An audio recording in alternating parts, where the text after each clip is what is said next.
Time is one of the most fundamental concepts that humans use to understand and navigate the world around us.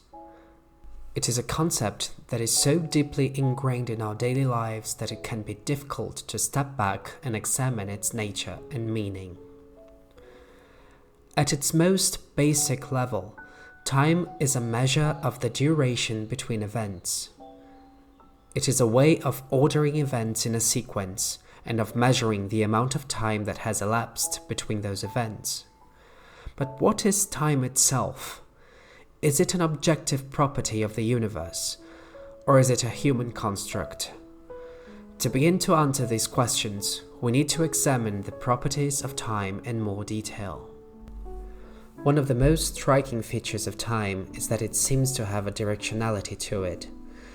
We experience time as moving forward, from the past to the present and into the future. This directionality is built into our language with verbs like remember and anticipate being used to describe events in the past and future, respectively. But why does time seem to have a directionality to it? One possible answer is that it is related to the second law of thermodynamics, which states that the entropy, or disorder, of a closed system always increases over time. This means that systems tend to move from states of order to states of disorder, and that this movement is irreversible. This irreversible movement from order to disorder may be what gives time its directionality. Another important property of time is that it is intimately linked to space. We measure time using clocks, which are physical devices that are located in space. In fact, the standard unit of time, the second, is defined in terms of the properties of a particular atom, the caesium atom.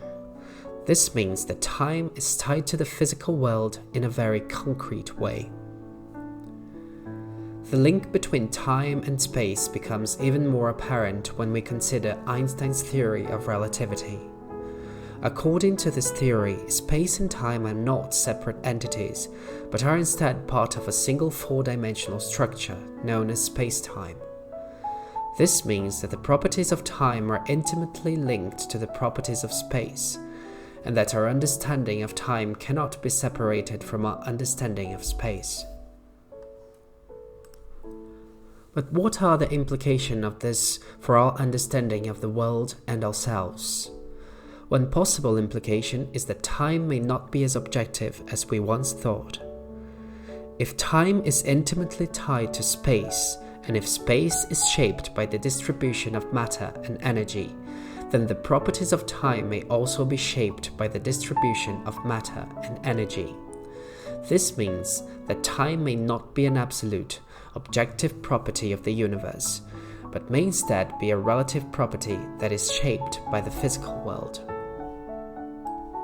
Another possible implication of the link between time and space is that our perception of time may be shaped by our physical environment.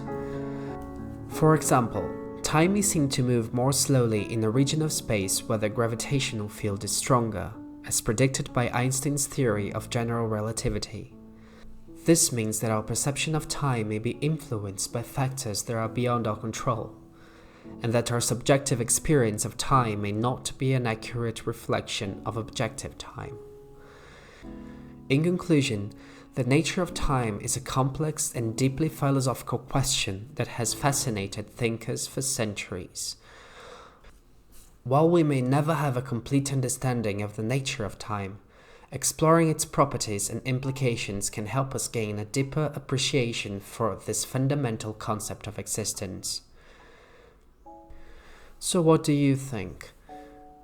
Is time an objective, absolute property of the universe? Or is it shaped by the universe around us? Let's keep asking these questions and dreaming.